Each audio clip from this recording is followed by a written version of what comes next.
here, girl. I know you think it's a game, but it is absolutely not, okay? This is the energy supplement from Just Move Supplements. That's right. It's damn near all gone, girl. And that's because I had to get that energy up so I can complete the workout, so I can give y'all this body, this transformation, get into it, okay? And I'm done working out now, so that's why we're moving on to the protein shake. Oh yes, it's already in there, girl. It's already made right here. This is the mixture of the banana pudding, the chocolate cake, and the buttercream cupcake. And you really want to be fancy, you can go ahead and add that blueberry muffin if that's what you want to do, girl. But for me, it's these three right here, okay? You put that with some almond milk, you mix it all up in honey, okay? Your muscles have gained life, new energy, agility. Get into it, okay? Just Move Supplements. Thank you very much. Hold up, Chief. Okay, don't forget about that TLC NutriBurst to get that multivitamin probably, because we all need a little extra. And child, if you want that sea moss that go down smooth, don't come up rough, okay? Get into the TLC Nautica sea moss. Yes, get that from me. And child, if your stomach hurt and you need to move some things around so you can be free, okay, go ahead and get that ISO tea down below in the description box. Get it all from me. Come on in, come on in, come on in, not come on in, not come. Sorry, y'all know I'm weird, whatever. Hey everybody, what's up? It's your girl BondyBlue. So let's go ahead. Hey everybody, what's up? It's your girl BondyBlue. Okay, follow me on Instagram and let's get into the video, right?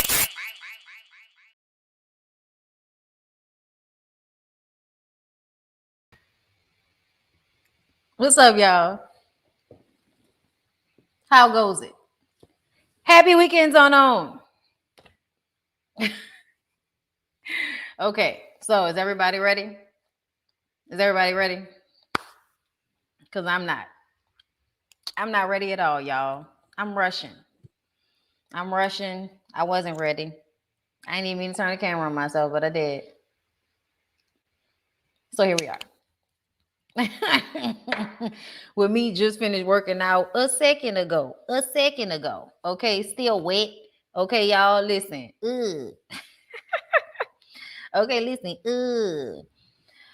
Oh gosh. So how's everybody doing? I'm trying to give everybody a chance to come in. It's not even 100 people in here yet. Y'all know how I don't like to do these videos without 100 people in it, child. We got some things to talk about it though, for this episode. Hold up, y'all. Let me get, where am I? What do I want to?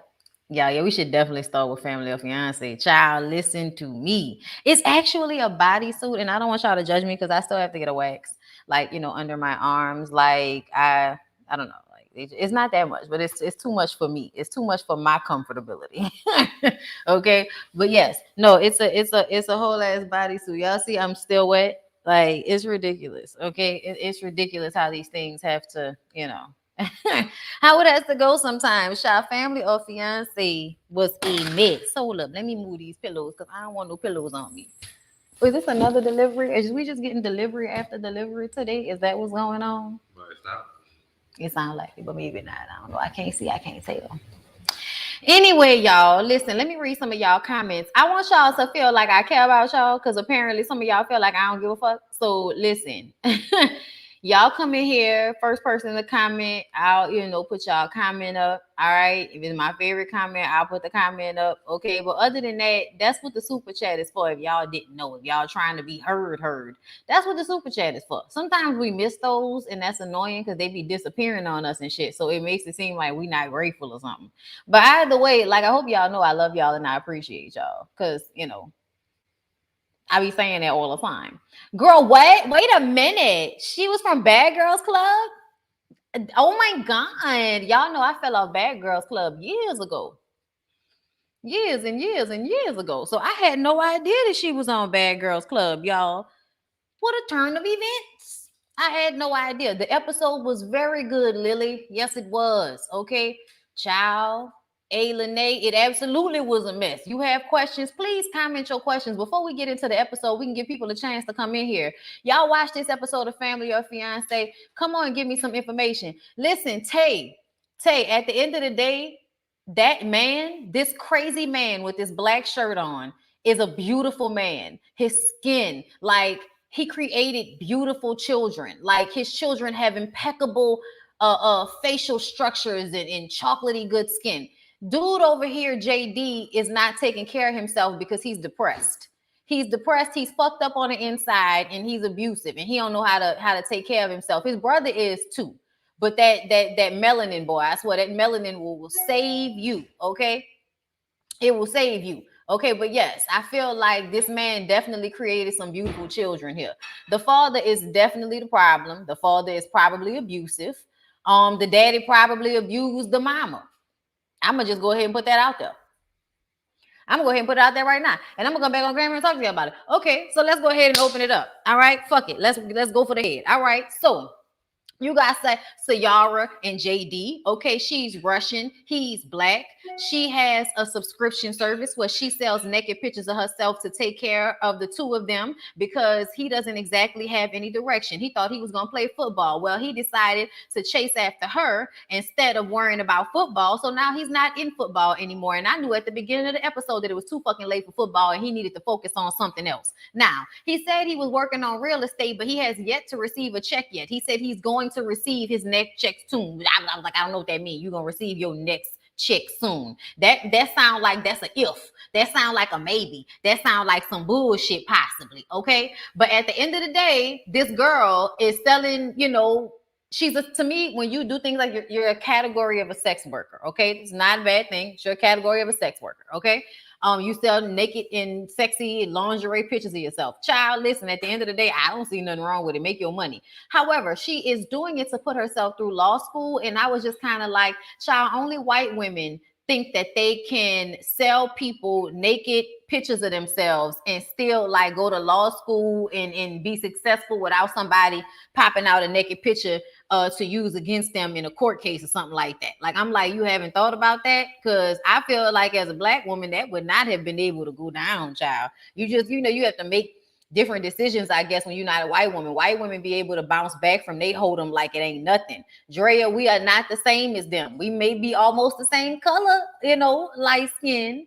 But and I mean Drea, but no, because not me. But no, you know what I'm saying? Like, your hold'em isn't erased, okay? And I feel like at some point that might come back to slap her in the face, and that's unfortunate. But either way, I don't know how she was on Bad Girls Club, but I think she has really great energy. I feel like I absolutely understand why somebody would fall in love with her. You know what I'm saying? Like, sometimes you get these dudes that you feel like just want to be with a white girl. You know what I'm saying? Like, they just want to be with a white girl. They so happy to just be with a white girl. It don't matter what she look like, nothing. Just happy to be with a white girl. Okay. And Ciara, she definitely has this really great energy. There was a moment where the dad was talking about, he must have met her and just kind of got all wrapped up in her. And they showed like her like smiling and turning around to say something to him. And I was like, wow. Like, I was like, I totally get how somebody could fall in love with her. She has this very light energy about herself, but she's still edgy. She's very pretty, you know what I'm saying? But she's a soft looking woman. She doesn't look like a harsh Russian looking woman. There's some harsh looking Russian bitches, and she's not that. She's from Uzbekistan, which is Russian. But she has really, really great energy, as far as I can tell. So I did not like the way the father was framing her beauty and her charismatic energy as something that women use as a predatory tool against men.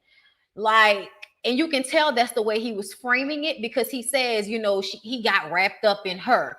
He actually vocalized that he felt as if it was her fault that JD did not pursue football the way he was supposed to. She may have been the reason, but it was not her fault. Basically, she lived too far away from the school, and he couldn't keep an eye on her and play football at the same time. So he decided to quit football and focus on real estate. That way he can stay close to her. Another thing is that she takes pictures, right? So there's a point in the episode where that is actually said to his family, because they have never met. Neither of the families have ever met. They've met each other, but they've never really met one another. So I'm guessing they never really had any deep conversations.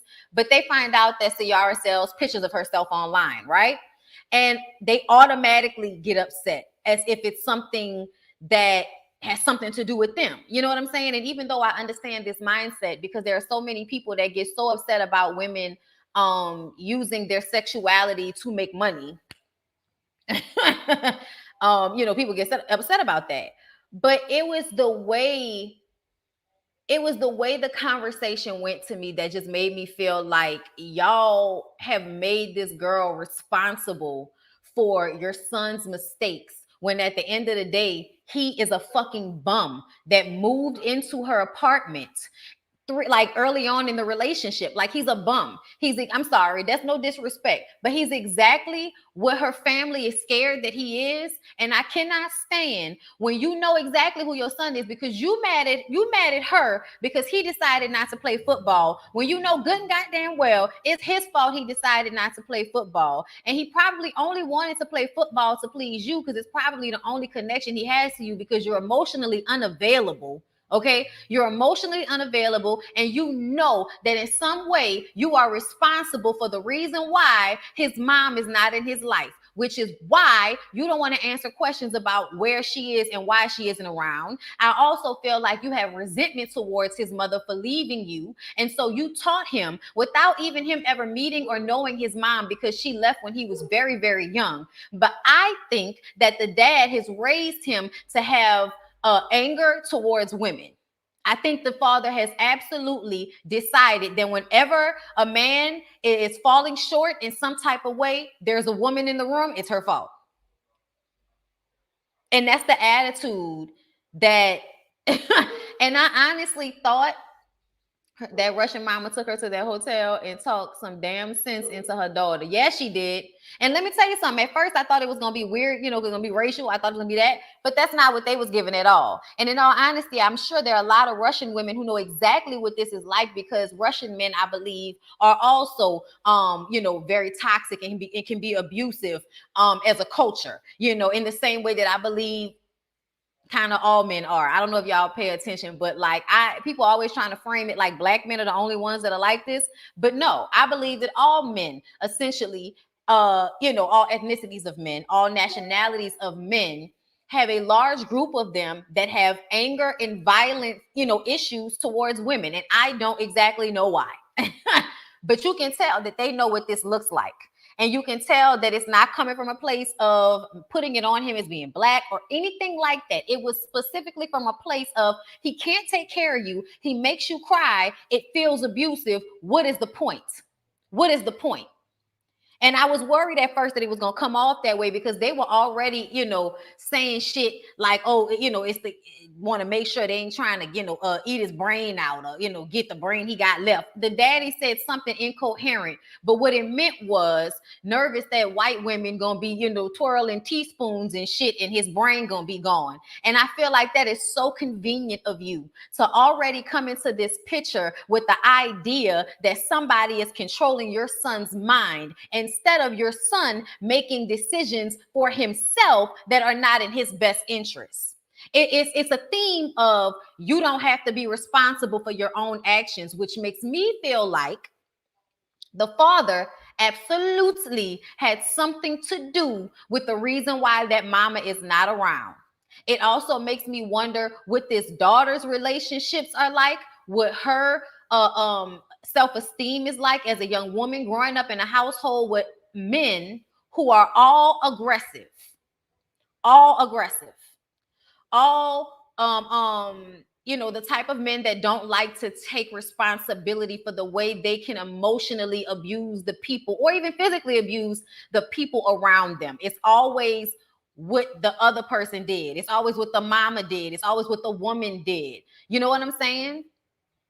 Like it definitely made, especially because this brother was like really upset at some point too. And yes, and that sister is very male identified, very male identified. Absolutely. I understand what you mean exactly. Yes, it was the shit was toxic as hell, y'all. Yes, blame the wife before she left. And another thing is that my mind went straight to Haiti. My mind went straight to, so your wife vanished and nobody questioned whether you did something to her or not? Really? Really.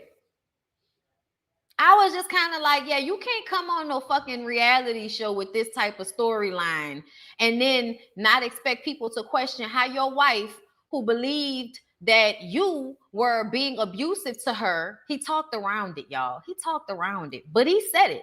I feel like he very much was telling us that he abused that mama up and ran, and then he made it seem like the mom never called after, never looked after them kids ever again after she left. And I don't believe that at all. I believe if that lady left her children, it was because she felt like she had to, and then she probably did try to come back around, but he probably used the kids against her. I bet you any money is more than that story, and that's why he didn't want to tell his son the story. Like it was insane. But let me go ahead and go through the notes so I can make sure I'm covering my bases. Okay. But the episode was really good. So I want everybody to, get their head in the game. We about to get into this. Okay. So first of all, they met on a dating app. First red flag for me. I know there are a lot of y'all that do that, but you meet somebody on a dating app and then he moves into your house without a conversation. She said he just kind of moved in. They didn't even have a conversation about their relationship and whether they were going to be exclusive. 3 months in, she cheats on him. Well, in all honesty, was it really cheating? Even though she had an understanding that they were in an exclusive relationship, I still feel like he bullied his way into her house. He bullied his way into having a monogamous relationship with her before she might have been ready to, had he not been in a rush to live in her home. I feel like he moved in with her because he was a homosexual, like y'all was saying, like Tressa says. And then also because he wanted to be able to control her, which is probably why her job in sex work did not really bother him, because she would stay home all the time. You can take pictures and all of that shit in the bedroom. He gets to do it for her. So he gets to see everything that she's doing. He gets to see where she is at all times, and she never really has to leave the house. The job actually makes what he wants to happen easier because she doesn't have to leave, go anywhere, or actually encounter people at a job. So anytime they're out or around other people, he has a reaction that is way, way too deep. And at first we were hearing about it, but we didn't really see it at first. Okay. But he says he never had any other relationships before football. And he put his relationship with Ciara before football, and I already said that. Him not having relationships prior to her is them being together so young, but it makes me feel like just because you didn't have relationships, does that mean you never had any physical contact with anybody? Were you a virgin, or did you have sex with somebody or some girls or whatever, but it wasn't a relationship? And that's what I feel, because I don't believe for a second that he was a virgin when he got with that girl. You're not a virgin if you get with a woman online and then move in with her like in that next month or so. Like most dudes don't do shit like that. I'm just saying, unless they have that homosexual thing popping where they don't have somewhere to stay anyway. Okay. And they looking for a woman so that they can look for somebody to take care of them. And to me, it seems like because he didn't have a woman to take care of him in his household, that's exactly what he was going to use his penis to get as an adult. A woman to become his mother, basically. Okay. So it seems as if he proposed to her in order to keep her. Everything is to lock this girl up and keep her from leaving because of his deep, profound abandonment issues, because he grew up without his mother. Okay. So their families have never met. And her family is worried about the fact that he cannot take care of her. He doesn't have a career path. She pays for everything. And he is very jealous and gets upset over the smallest thing. Those are real and respectable questions and worries and concerns to have as it pertains to one's daughter getting married. I don't care what anybody's saying. So whenever there is a situation like this and the other family is actively defending their son in a way that I feel like probably contributes to him not holding any responsibility in the relationship, that is problematic to me. That is so annoying and fucking problematic for y'all to sit y'all asses on that fucking sofa knowing good and goddamn well that JD is not doing what he's supposed to be doing, okay? But you want to find somebody else to blame instead of holding your son accountable. You're mad at your son for not doing what he's supposed to be doing to take care of himself. Her people don't want her with a man who's not a boy, that's not doing what he has to do to take care of himself. So how don't you understand where they're coming from? I don't get it. Okay? His daddy feels like Ciara is a distraction. I feel like if it wasn't Ciara, it would be another distraction. It would be another emotional handicap that would keep him from doing well. You know why? Because he is scared to do well. That's why he quit. That goes all deep down to him not having a mother, not feeling love, not feeling secure in who he is as a person, not being able to control his emotions. Like, y'all really think that y'all can go throughout life and be successful and not be able to control your emotions. And that is not the way the world works, especially if you cannot be disciplined at the same time. Because there are some football players that are very disciplined in what they do when it comes to playing football, but still end up beating up on somebody's daughter. Okay? So understand me, but it was just like your son, you're upset about your son being the way he is, and you're mad that her mom and aunt and sister are upset about the way your son is. What? Y'all, anyway, so Ciara explains to his family that she sells the pictures. First, they insist that, did I mention that JD, his name is JD, his daddy's name is JD, and his brother's name is JD. So this is obviously a man that had children out of a passion project for himself. He had these children ego driven. Like, this is about creating little versions of himself to the point that you couldn't even come up with another fucking name for both of your sons. It's one thing to have a junior. It's a whole nother thing to name both of your sons JD. Something is wrong with, to me, that means you are very self-obsessed. And I also love the way the daddy kept throwing, they needed to pray and they needed to go and get into the church and Jesus and all of that type of shit. I said, because that's helped you in your life, sir. They need therapy. They may need spirituality, but they don't. I feel like, y'all, and I say this all the time, I feel like people love throwing God on something as a way to not actually deal with something. Y'all need to get back into the church. And what the fuck what does that mean? What does that mean? Step by step, how is that going to help me? Tell me. You know what it is? It's a default answer. It's something that people throw out there to show that they are spiritually or morally superior. Okay, first of all, because listen, if I'm telling you to go to church, that's because I'm already in there. I already know what the Lord can do for you. You need to figure it out, like that. It's a superiority thing to throw out there. It's a default, and it does not help anybody figure out how to deal with anger issues that result in abuse. Jesus can't fix that. I'm sorry. He can aid. He can send people in your direction. Okay. But you getting on your knees to pray about being violent is not going to always result in an answer for you, in a result for you. It's not.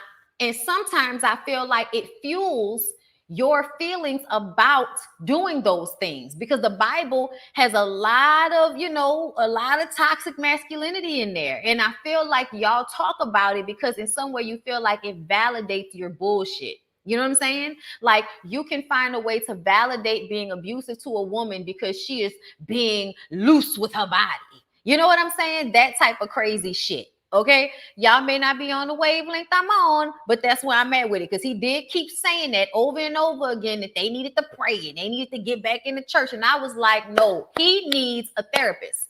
He needs a psychiatrist. He needs somebody that can help him deal with his deep-seated issues, and then he can go to church on Sunday, and then he can go to therapy again on Monday. He can do both. But see, this idea that one can replace the other, I'm not a fan. I'm not a fan. I believe in things working in continuum, things working together. Okay. Anyway, moving on from there, I was saying, first they insist that JD doesn't know when she tells them that he helps her take the pictures. And then the father insists that she needs to stop what she's doing. And she asks, okay, so if I stop doing that, who's going to pay the bills? And then he says, well, then y'all need to figure it out. And she says, no, he needs to figure it out. This is how I pay my bills, because your son lives with me. Okay, like, to be clear. And then when we hear the mom and aunt and sister talking to JD, we find out not only does this girl pay for her apartment and all of the bills, but she pays for this nigga's car. Y'all, she pays for this nigga's car. He don't even pay for his own car. Y'all, that's sad. That's very disrespectful for a man to not even pay his own car note. As far as I'm concerned, I'm sitting up here like, and y'all are really acting like in some way this girl is supposed to be the problem. She is taking care of your fucking child as if he's her child instead of her man. And y'all have the audacity to make her out to seem like she's the bad guy. And then she cheated at the beginning of their relationship. But like I told y'all, I feel like he definitely bullied her into the relationship in the first place. But she cheated on him, and then he gets to hold it over her. And then he didn't tell her he knew about it for 6 months. I say, do you know what type of psychopath will sit on that type of information for 6 months so that they can eventually use that shit against you later?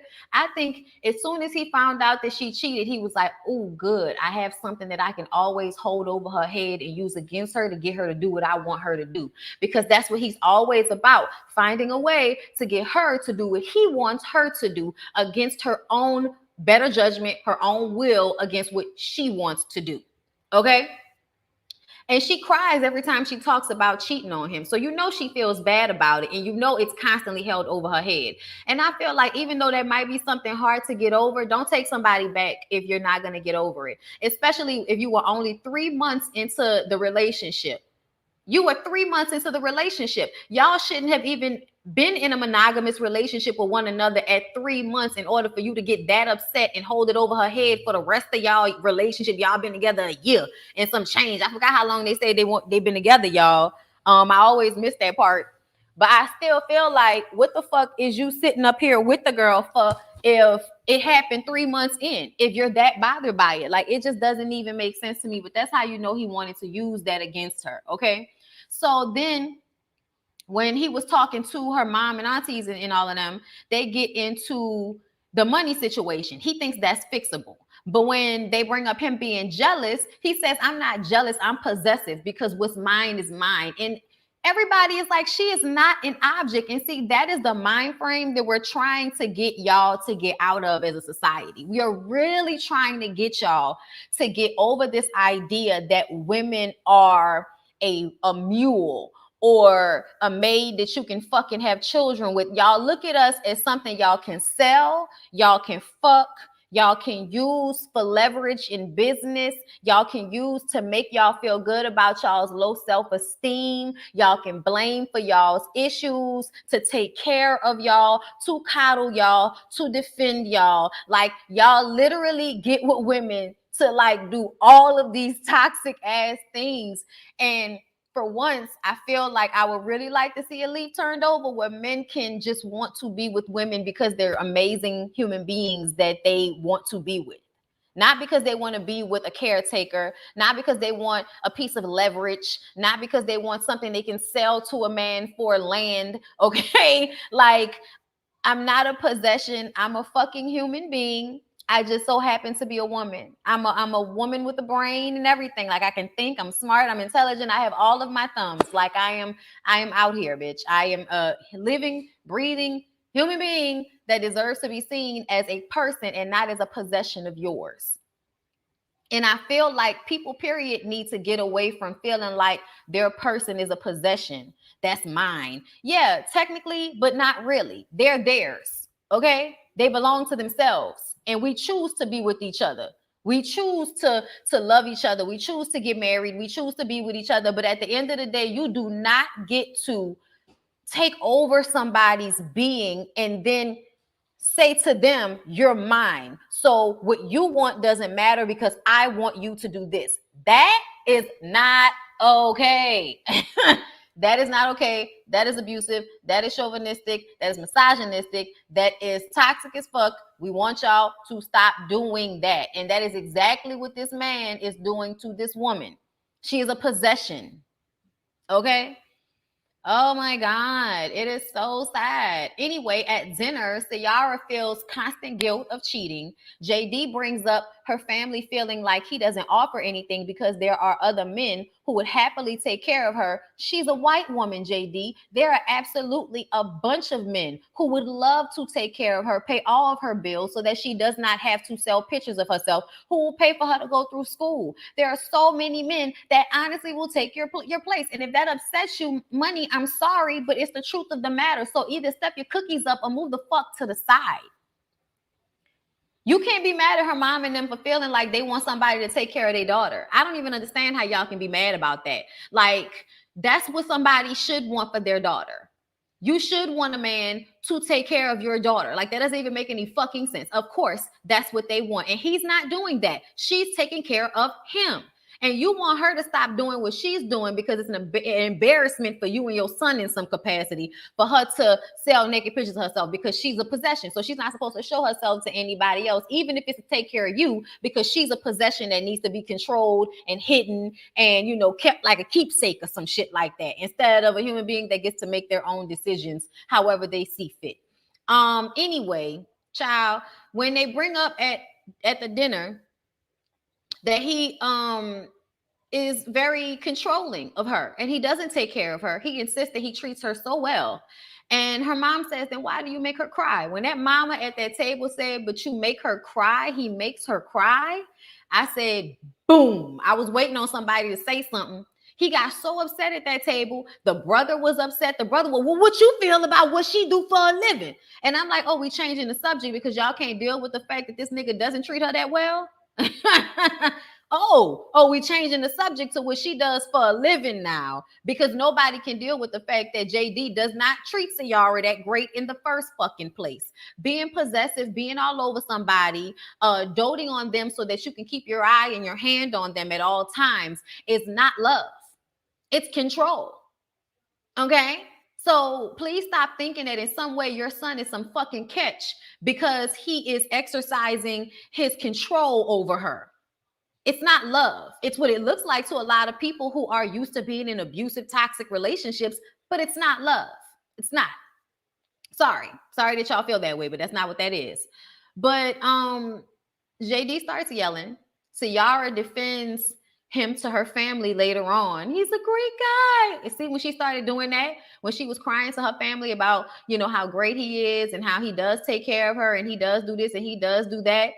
And then later on, after she finished crying to her family, telling them how great he was and how this is not just the bad part of him, like a true abuse victim, then she goes to him and he blames her for how they perceive him.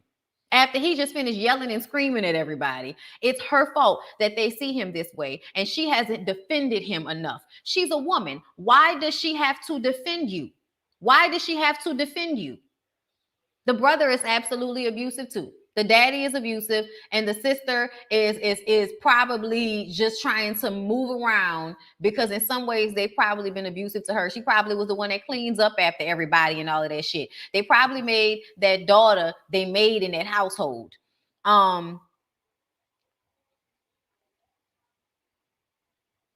Tracy tells JD that he feels like what Ciara's family is saying is true about him, which is why he feels belittled. Because he feels small. He's so upset. You know, they said you can't take care of my daughter. Here's the thing. You can't, and that upsets you. So be a man, swallow it, take your ego out of it, take your feelings out of it, and deal with it. Deal with it.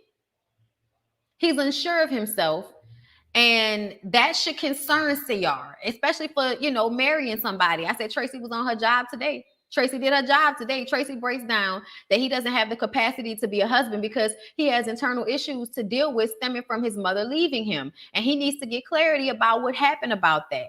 And he says, you know, I don't care about what happened. I don't even care. I don't even care why she left. Yeah, you do. You do care. You sound crazy. To me, you sound crazy because that's what your daddy told you. Your daddy has instilled those thoughts into you, even though that goes against what you feel. And that's obvious because you're so conflicted on the inside, because you feel like, I want to know what happened to my mom. I wanted to have a mom. And your dad has been teaching you your whole life it doesn't matter. You don't need her. That's a lie. That's a lie from the pits of hell. I'm going to tell you why it's a lie. Everybody's born with a mom and a dad. That's the way this shit works. No matter how you slice it, there's a mom and a dad physically in this situation. Okay, whether he came in on a turkey baster or not, there's a mom and a dad in the situation. And a lot of the times, no matter how you try to work around it, no matter what you give to children, they still look for the validation of the people that are responsible for their existence. That is the way this shit goes, no matter what, y'all. No matter what. And so the idea that he could detach and not care about his mom, not care about why she's not there, that not be a great part of why he is the way he is, it's just ridiculousness to me. It's absurd. It's absurd to say that he hasn't been fully affected by not having a mother in his household and then being taught to resent her for not being there in the first fucking place. What? What? Child, please. JD and his dad talk, right?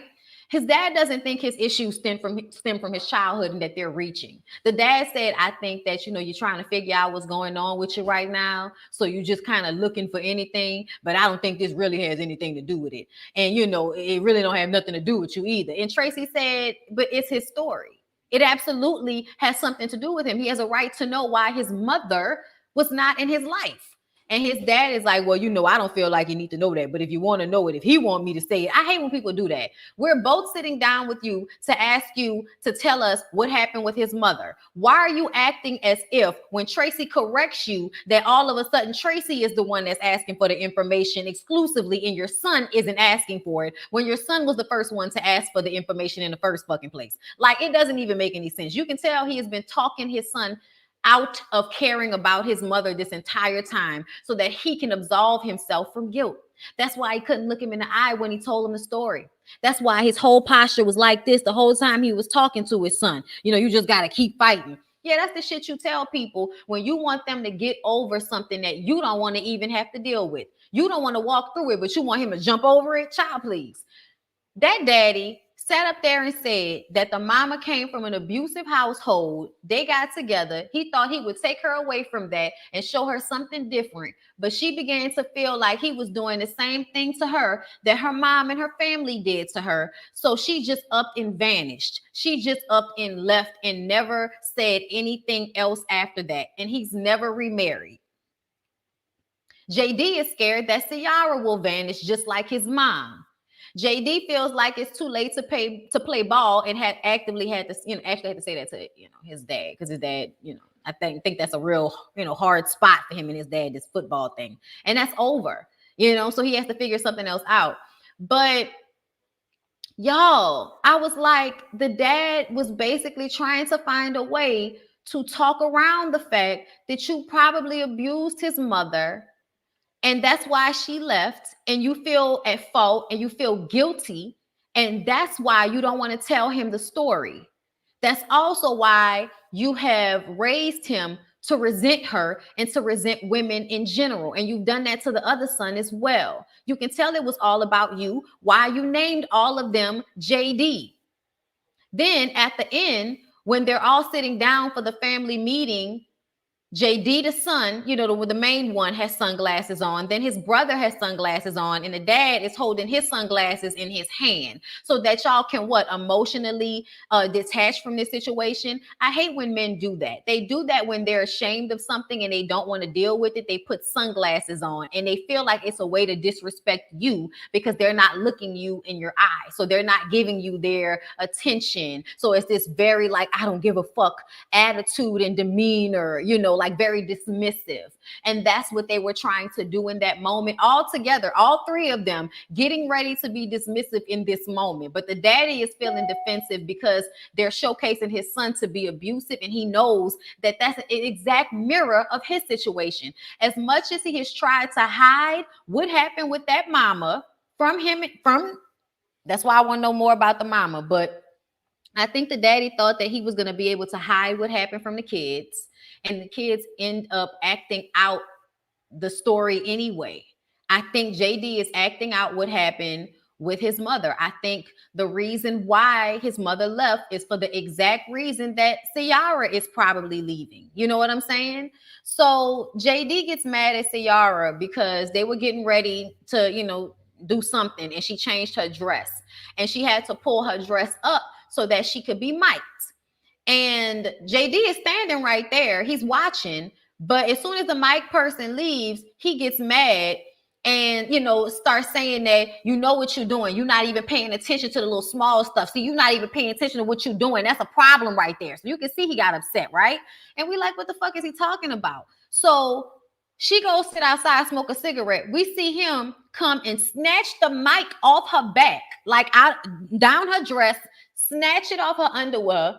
Okay, come in here, grabbed her, pushed her in the bathroom where the cameras could not see her, and then turned the shower water on, and he locked the door. And she was like, "Don't lock the door, JD." She asked him not to lock the door, and then there was a moment where he was like, "That's some nasty shit," like he going off on that evil, crazy nigga, shit, where they think you so disgusting and nasty because somebody is seeing you or touch their possession. They so disgusted by it, so they gonna beat the shit out of you because of it. It's crazy nigga shit, right? So there are moments where you can hear something hitting something. It sounded like a slap. When I first heard it, I jumped. We can't see them, but we can hear them. Thank you for the Cash App, Kiara. Thank you, Desmond AP, for the super chats. They are even dressed differently than her past BGC image. Loose long sleeve dresses that hit her figure. I bet she has to dress like that for JD. Absolutely. I felt that too. But I absolutely felt like I heard him slap her, y'all. I don't know if he did. I don't want to say that he did. If he did not, I don't. But his whole energy, attitude, his actions towards her were abusive. Him taking the mic off her, pushing her in the bathroom, and her saying, "Baby, I'm sorry. Baby, I'm sorry." Like the way she was talking to him and pleading with him felt like a woman that has been in this situation before. And then after that, her mom comes in, gets her, packs their shit, and they left. See, when the mama and them came in and packed her shit and they left and went to a hotel, to me, that's what made me think that he hit her. And then when we come back, I'm like, well, maybe he didn't, because they were sitting together to meet with Tracy. But then she says, this is over. She took her ring off and everything. She doesn't want to be with him anymore. When they get back home, she wants him to move his stuff out of her house. And he was starting to do what I feel like he's always done, which is say that he won't do it again, that he's learned, that he, they just talked with his dad about his issues and he's getting better. She's like, yeah. And then you turned around and did the same thing you always do again. And see, that's when we started to get her saying that this had happened before, that he had said he wouldn't do it and he did it again. And when she said that, that makes me feel like he definitely has hit her, and he slaps her because he doesn't want to leave any marks. But he is definitely, it sounded like I'm grabbing you, I'm slapping you. She's like, baby, please, I'm sorry. And he's like, that's some nasty shit. Blah. And it just felt like he was slapping her. It felt like he was slapping. I don't know if he was, but to me, the way they reacted after the fact, we breaking up because we've already talked about this before. The noise that we all heard, and we heard that noise twice, y'all. We heard that noise twice. I don't know if it was something hitting something else. I don't know. But the way they chopped it up, I feel like they absolutely wanted us to hear. They absolutely wanted us to hear that something had happened, okay? But yeah, y'all, when they talk to Tracy has to keep asking if he understands that it's over. He is trying to do the same thing he always does, which is convince her that he will fix it, but it's not working. So y'all, there's a moment where he starts staring her down, right? Like this. And Tracy said, she keeps saying his name and he's not turning his face. She said, okay, at this point, the way you're looking at her is threatening to me. It's threatening. He did not budge. He kept looking at her like, yeah, I know I'm threatening her because I am fucking threatening her. That was the way he was looking at her. So this is when Tracy said, okay, Sayara, leave the room, please. So Sayara gets up to leave. And she tells him that he has some deep issues that he needs to deal with. And if he doesn't deal with them, this shit is not going to get better. If it's not her, it's going to be another relationship in this same way. And he says, can I go now? So at this point, he's not even listening anymore. He's tapped out of listening.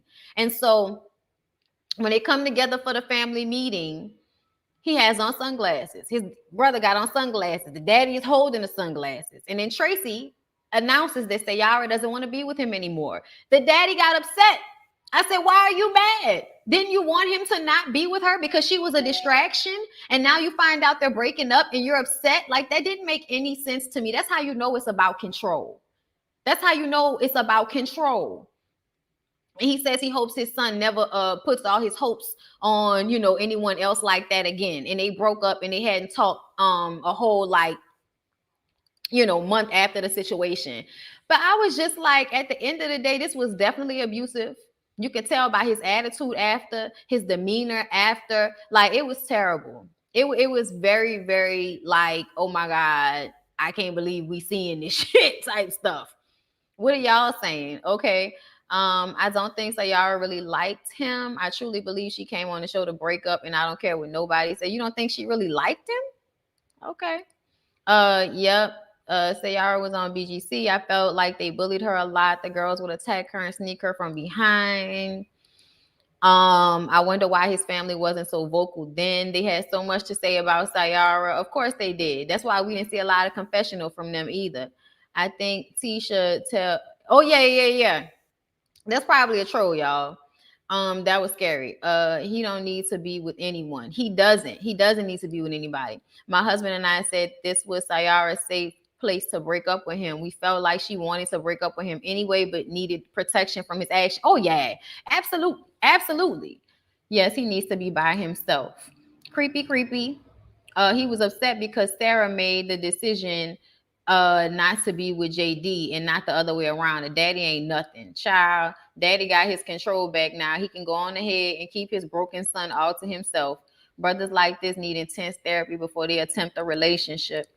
Yeah, the daddy was upset because she ended it, not JD. Niggas. Anyway, baby. Abusive as hell. Baby. No, the father was mad because he was thinking you gonna take care of JD now. He's a closed teeth talker. Don't trust him. Like Kanye. The dad also said his wife's family didn't think he was good enough for her. He did say that. I've been abused. I was afraid for her. Yeah. That look he gave her was scary. I think she used the show to get out the abusive relationship. When she said don't lock the door, y'all, like I have never in my life told Lyric don't lock the door. Like she said it like she knew once he locked it, nobody was going to be able to get in to help her. He needed his head knocked between the washer and dryer, period. I really thought he was in there beating her until she walked out and wasn't too shaken up. That's why I'm saying I think that he just smacked her. He slapped her. I don't think he and I also think she was able to calm herself, but she wasn't not shaking. She was crying and they left.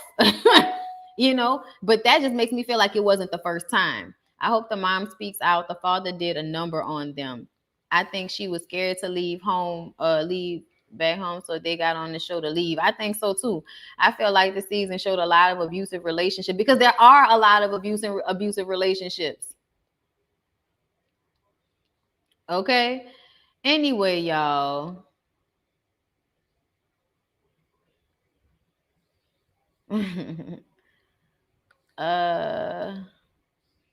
He acts like my son's dad. Don't have a baby with him.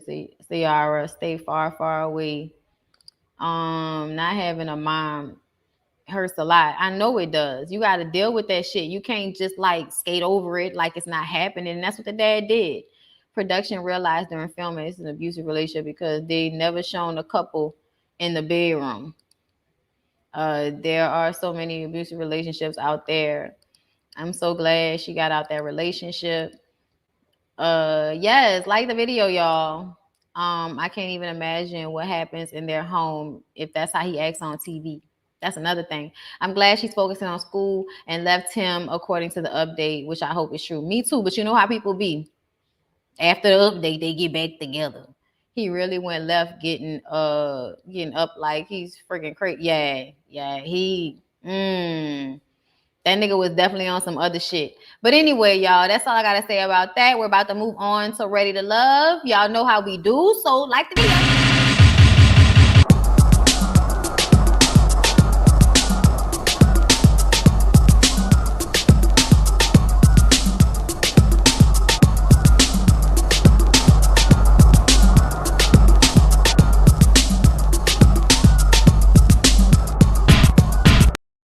Fix me something, some coffee, some more coffee. I'm freezing. And close some of these windows. I'm cold. Is the air on? I don't hear it. Make it stop. I'm freezing. I'm freezing. Hold on, y'all.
All right. Okay. Yeah, I'm sorry. I had to take my jumper off. That shit had me freezing. Thought it was gonna dry.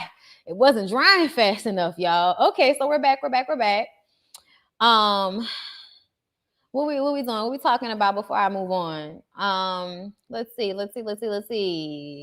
He's nowhere in sight. Good to know. The only reason I think there was a little truth in what the father said is because she left her kids with him. The only listen, that doesn't mean anything. You know how many times people be trying to take their kids and them niggas be like, I'll kill you if you try to take my kids. Or if they try to come back, the dad will be like, no, you don't need to see him, and don't come around. And what if she's scared? You know what I'm saying? Like, that's a strong looking ass old man. Shame because he's attractive and thick body. He's always the pretty one. Damn, child, ain't it though? Listen, are you ready? You ready to fuck? Okay. That girl at the bottom gives me April vibes. That one that was a woman. Child, you do not have to preface that. We know who April is, girl. We know who April is.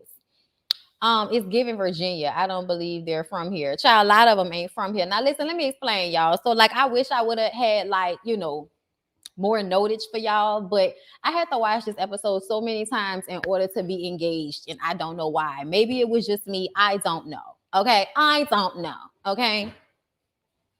Okay. But I do have notes, so let's go ahead. Okay. So as y'all can see, I have marked off who got kicked out this episode. It was Libba and it was Lamont. And I'm gonna tell y'all the truth. I kind of figured that Lamont would be one of the first ones to go, just like I felt like Corey was probably gonna be one of the first ones to go, or Tyrone. I feel like Tyrone was another one that a lot of women weren't going to connect with. And then after that, probably Phil, and then Carrington. Then you will have Naeem. I believe Cornelius is somewhere in between there, but I feel like we're going to end up with Walter, Dante, and Frank being our heavy hitters this season. That's what I'm thinking. Okay. And then for the women, I think that Aisha is. I think Aisha needs a better wig. I think Aisha needs a better wig for where her confidence level is. Pull it back a tad bit. Because I feel like a lot of people feel like they're better than somebody or somebody is out of their league. When the truth of the matter is, it's just kind of like you need a better wig. My opinion, whatever. That's what you're here for. So she was like one of the people that stuck out to me. Carrie stuck out to me as somebody that I don't know. I don't think she's gonna last. I don't know why, but whenever there's like a even kill, just kind of like smart, not doing too much. Like whenever there's somebody that's like even killed, that person always ends up going home to me, unless everybody falls in love with them like Joy. And I don't know if I feel like Carrie is going to give us the Joy feel. I feel like a lot of these men were all over Sabrina, all over Corey. I feel like I hadn't seen a lot of Mumin. Camille had her little connection with Cornelius, but Camille is giving crazy because Camille has decided to already call Cornelius her boyfriend. And it's like, girl, you met him like an hour or so ago. Can you calm the fuck down? Like, I would have sent her home off that. Like, calm down. But I feel like Courtney and Sabrina are gonna run this shit, as far as I'm concerned. I think Ticia thought she was gonna come and run this shit and got her face cracked, and that's sad. But I also feel like these men don't like being asked questions fast because some of them are stupid and they don't want to have to think too hard about their lives. I'm sorry, but we're doing a rapid fire dating situation. Why would I not be firing off questions if I'm trying to get to know you to decide whether I want to get to know you further? They always get mad or feel like a woman has to leave because she asked them too many questions too quickly. Well, stupid motherfucker, pick up your brain. Okay, pick up your brain. This is a quick process. Okay, I can't stand because they do that all the time. I feel like they did every season. Whenever there's somebody that is asking these men questions in a quick manner, that becomes a negative thing, as if we're not going through a very fast process. Like, it just sounds stupid to me. Now, Let me get back into my notes now that I've said these things. Sabrina and Walter are feeling each other. Okay. She says she grew up in Korea, but she didn't really seem to know any Korean when Tyrone said it back to her. And I'm like, are you one of those black girls that loves to like tell us that you're something other than black so you can seem as if you're more exotic than you really are? I'm just saying. Did you need to get Korea tattooed on your back? I mean, that's not, I mean, I'm not mad, but you don't even know the language, it seemed like.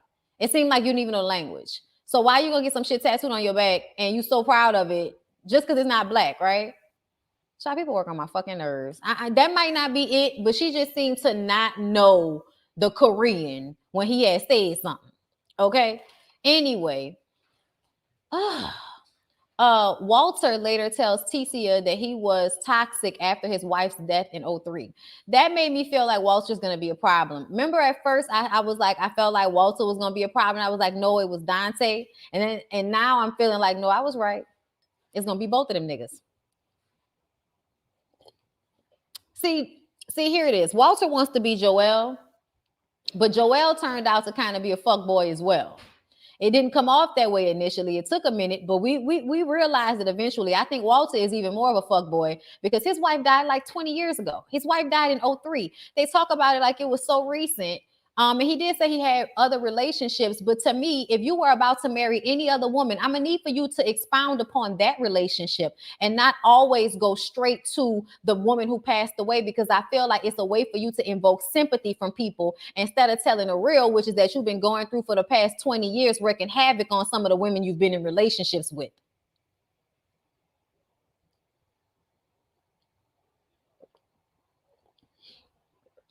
I honestly, I really felt like I missed it. I missed the part what Ticia was doing like the most. I ain't gonna lie. I feel like I missed it. I don't know. But I told y'all I was in and out. So this is just where I'm at right now. Next week, maybe I'll have, a firmer understanding of what's going on.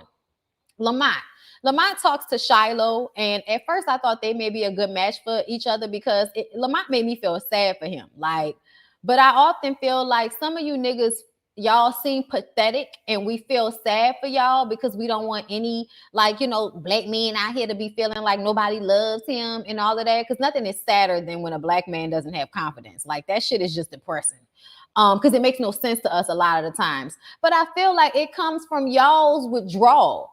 Like, women are not attracted to you because your energy is weird. Your energy is weird. And then y'all make us feel bad whenever we're not attracted to a man that does not exude some type of confidence.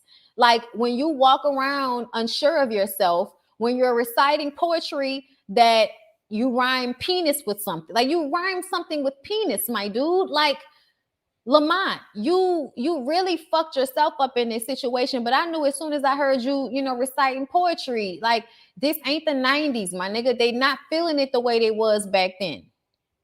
They not feeling it the way they was back then. I felt bad for him. I felt bad for him. I'm not even gonna lie. And I honestly felt like they should have gave him another chance over Corey, because I felt like Corey was showing y'all that he was a hoe. Corey actually hit me up in the DMs trying to show me how romantical he can be. I said, just because you niggas will go all out to strongly manipulate a woman does not mean you're a good guy. I see you though, respect. But ultimately, I still see what I see, which is somebody that sees women as a checkoff list, a to-do list. Like, you're not seeing us for real human beings to get to know. You're looking to go through as many of us as you possibly can, so you can continue to pat yourself on the back for it, because it aids in your self-esteem.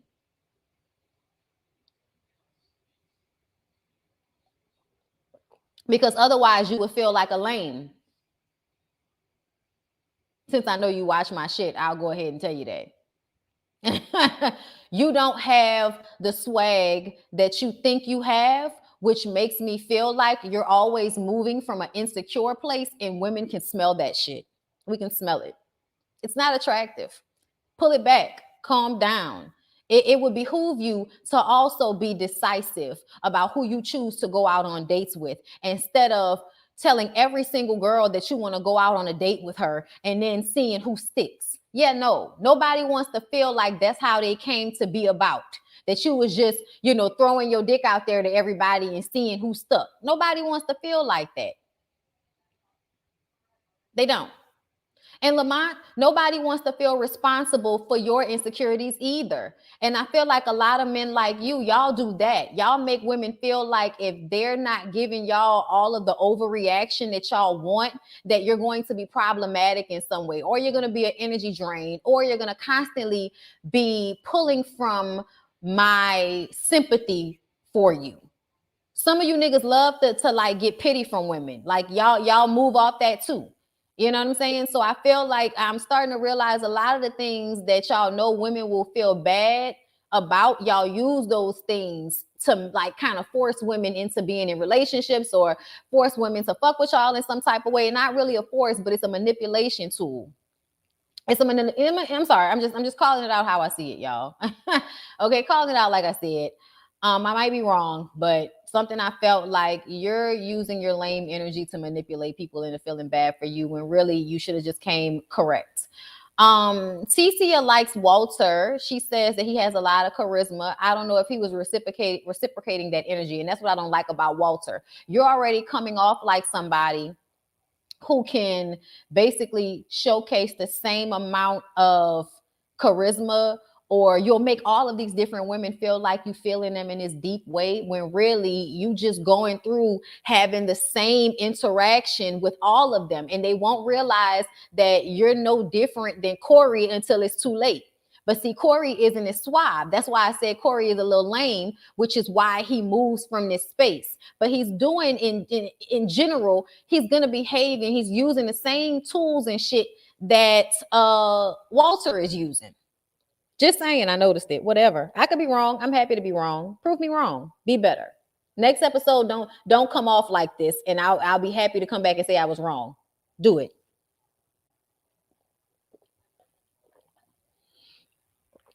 Like, it was terrible. Frank came in using his voice. That was another thing.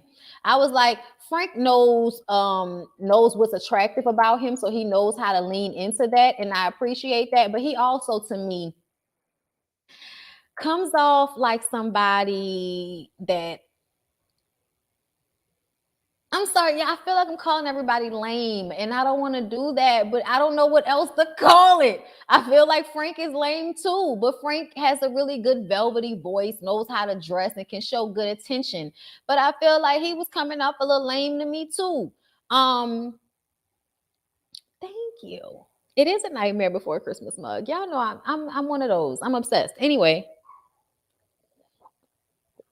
that's when Lamont recited that poetry to Aisha. It rubbed her the wrong way. Somehow, I don't want to hear your rap lyrics. I'm like, girl, first of all, it wasn't rap lyrics.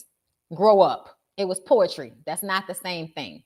I almost didn't like her reaction. I didn't like her reaction either, because I feel like you I hate to say that a woman feels too much of themselves, or I hate that, but I really do feel like you're coming from a place of looking down on someone, and that's where I feel like it's like, come on, girl, like, you're here trying to get a date like everybody else, so pull it back a little bit, have confidence. But if you really have it, you don't have to move around like, beneath me, move on. You know what I'm saying? And I feel like she low-key had that type of energy to her when she was talking to him. Courtney and Corey are the first to exchange phone numbers. Corey is getting numbers. He takes Sabrina by the hand, takes her away from Carrington, I believe. No, it wasn't Carrington. It was, hold up, y'all. He took her away from Phil. She was talking to Phil, and he came over and took her away and whispered in her ear and was like, well, I find you attractive. Do you find me attractive? And she was like, I haven't even really talked to you, so not at all. She said something like that, but somehow they still ended up exchanging phone numbers. I was like, this shit is weird. It was just like, this was a bad move. And Phil was laughing at his ass, and I thought that was funny. Like, I know rap lyrics. I'm like, girl, that was not rap lyrics. Like, what's wrong with you? Anyway, so Camille is a crazy one. Camille says that Cornelius is her new boyfriend and she wants to have a baby with him. I was watching a little bit of Niecy's live earlier, and she she said the same thing that I was thinking. And I listen, there are times when men look gay to us. I'm gonna stop mincing words, y'all. There are times when men look gay to us. And then they say things like they want to get married so that they can act out the relationship that their parents have.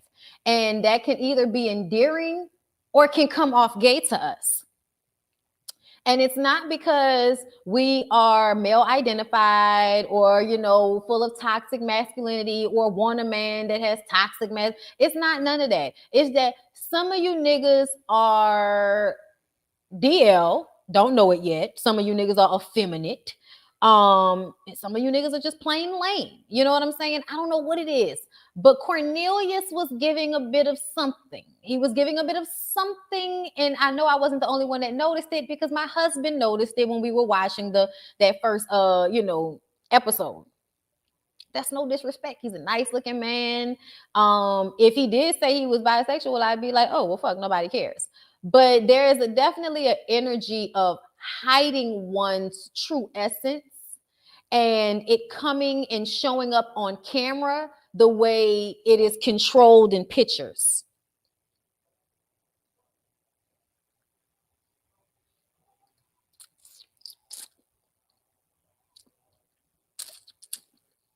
And I want to be wrong. I don't really care. It doesn't bother me either way.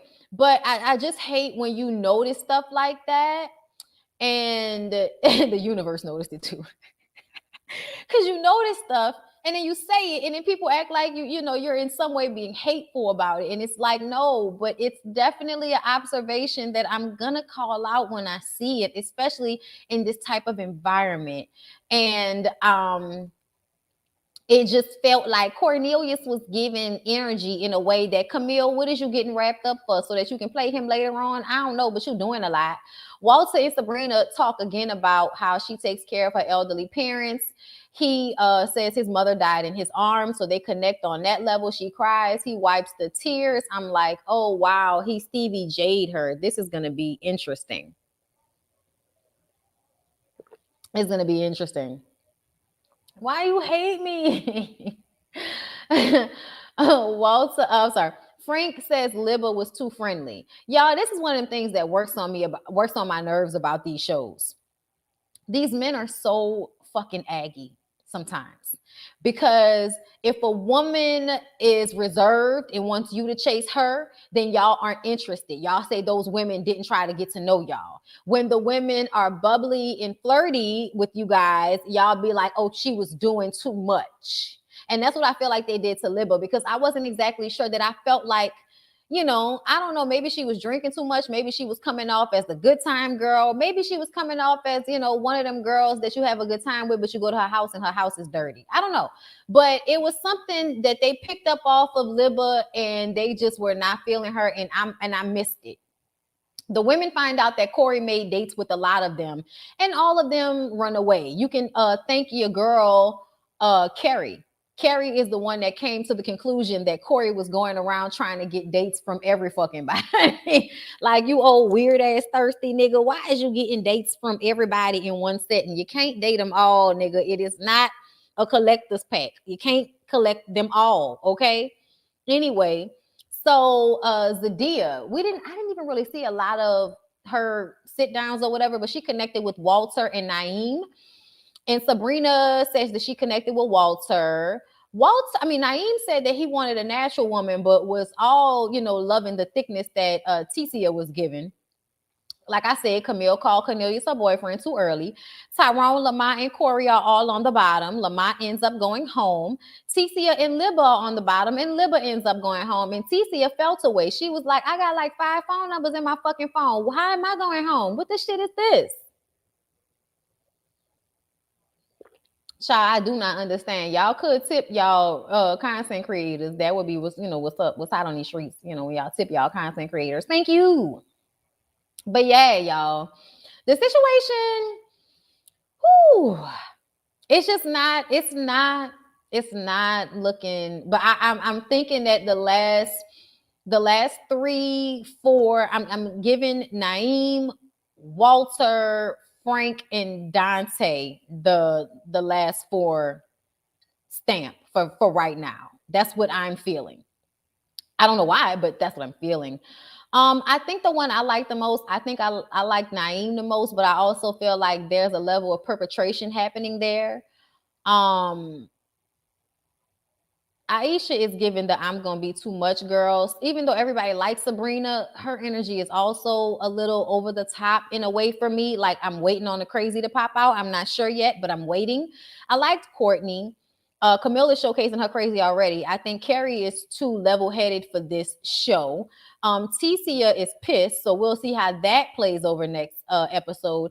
Shiloh is still in a cool space for me. Zadia is still in a cool place for me. Mumin's still in a cool place for me. So we'll see how that all works out. Libba was just being herself, but giving funny and quirky, not the right vibe for this setting. Okay. So yeah, I understand. And Corey number was one of them. That does not count. Child, it doesn't count. Bria Nelson, thank you so much for the super stick. Appreciate you. I definitely feel like Corey should have went home first. But the only reason he different, I mean, the only reason he did not go home first is because he's attractive. They were more attracted to Corey than they were to Lamont. And that's why Corey stayed and Lamont went home. Because I personally feel like they could have gotten to know Lamont. You know what I'm saying? Like they could have gotten to know him, and maybe it would have been a different experience, you know, versus that first. I often felt like with this show, they should not make everybody go home that first day, because I feel like those first impressions can be misleading, and I think that they should give people a chance sometimes to get to know each other. Like maybe give them a whole like 2 days and then send somebody home. Let them, you know, get the mixer, you know, go get changed, have a pool party, you know, or something. And then they could have introduced the two new people, and then the next day they could have sent somebody home. But I'm annoyed that they were so quick to send people home when it was obvious that this nigga Corey should went home. Sorry, Corey, but you're giving player, okay, in a lame way, player. Yeah, no, don't give that. Corey possibly is a production plant. Yeah. Because he's too much like Troy. They made him like Troy. They made Walter like Joel. You know what I'm saying? The rest of these men, I'm gonna categorize them at some point, you know, once I think about it. But that's what it's giving right now. Yes, Lamont lacked confidence. That's probably another, and I said that that's probably another reason why they sent his ass home. So sad, so sad. But anyway, let's move on, y'all. Love and Marriage Huntsville. Y'all know that I usually give you you regular folks. Okay, thank you, trust in God. I appreciate that, boo. Child, listen. You know what? Because I be wondering if that be the same people on Instagram. But anyway, thank you so much for the super sticker, boo. I appreciate you. We're gonna talk about a little bit of Love and Marriage Huntsville, and then I'm gonna flip over for my members and my Patreons only. Y'all know how that go. But before we go ahead and get into the next portion, I'm gonna need for y'all to like again. Just because I feel like hearing that bounce beat again. Do that.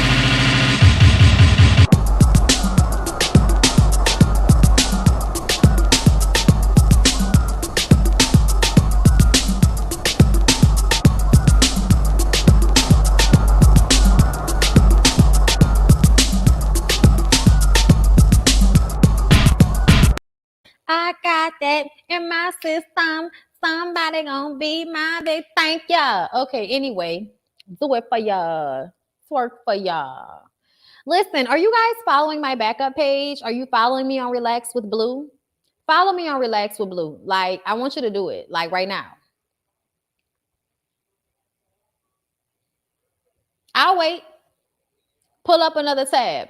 Go to Relax with Blue. Subscribe to my secondary channel right now. I'm gonna wait. I'm gonna give y'all like a good 30 seconds. And then we'll get into it.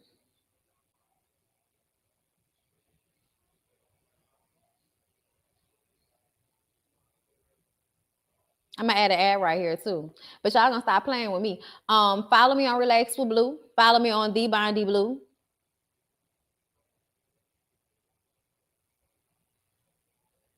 We can stay here in utter silence, bitch. We can do it. I have time.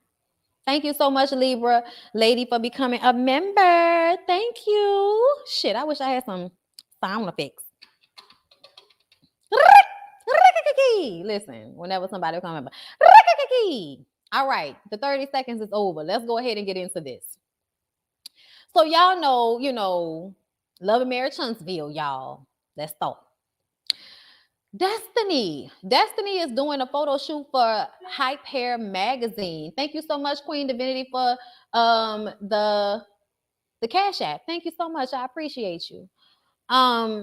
That's so dope that Destiny is doing a photo shoot for Hype Hair. I don't know about y'all, but your girl grew up in a hair salon. So your girl grew up with all of the black hair magazines, and your girl loved them growing up. It was a huge thing in my life. Okay, so I'm here for it. Okay, so her dad is there as well. He gets really emotional about this, saying how proud I think he was saying her mom would be so proud of her.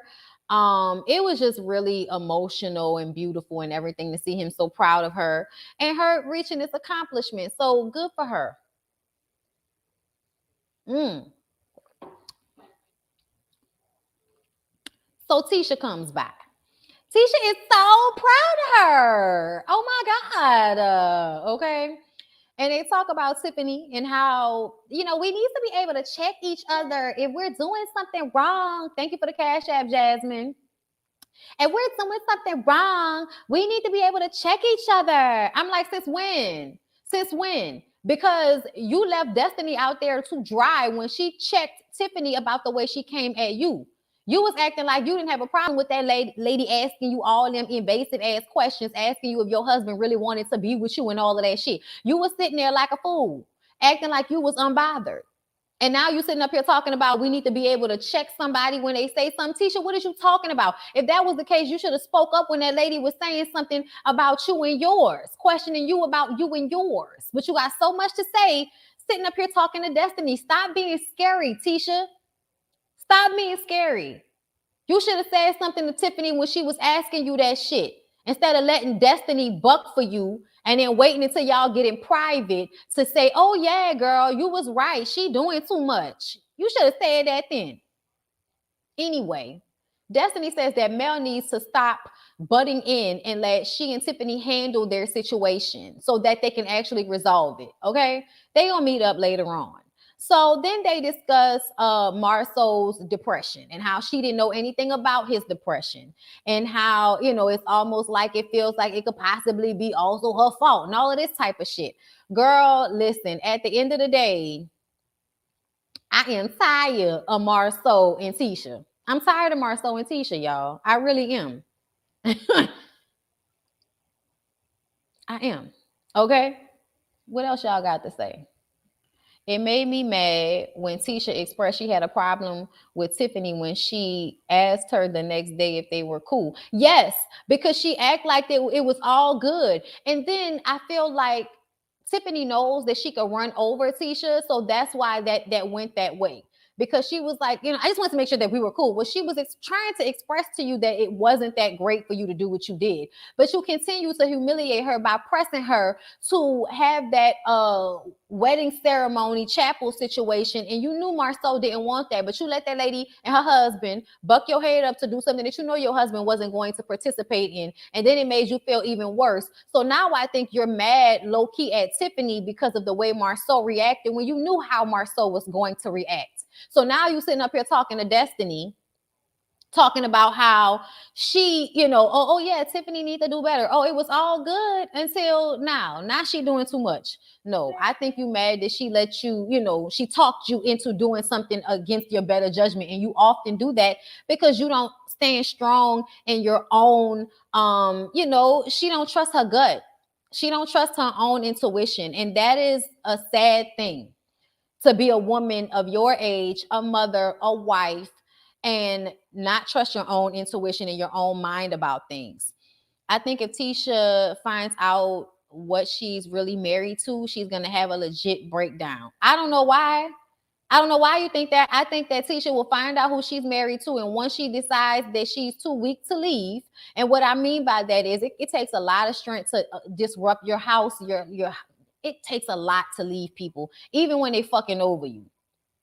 Now, if she chooses to stay, that's fine. But to me, they're going to do the punk thing, which is to stay with him and then in some way defend him, take the blame, or, constantly be the shield between him and other people as it pertains to y'all's relationship. If it comes out that he did do something, if he did do something. She's never going to be like, yeah, he's fucked up and me and him going to need to take a break. It's never going to be like that. It's always going to be, I'm going to find a way to defend my husband and we going to stand together. Because I feel like that's what they've done in the past. They stand together and deny whatever's really going on. But when she spoke to the doctor, I got a bit more insight as to why she's that way with Marceau. Yeah, Tisha will stay in that marriage because she doesn't want to be Wanda. This is true. But she's already Wanda. She's already a single mother. Also, Marceau has no problem letting her hang out to dry when she doesn't agree with him. And that's a problem to me. Because he often will explain away her behavior and defend whoever she has issue with. If she has an issue with Mel, he's going to take Mel's side.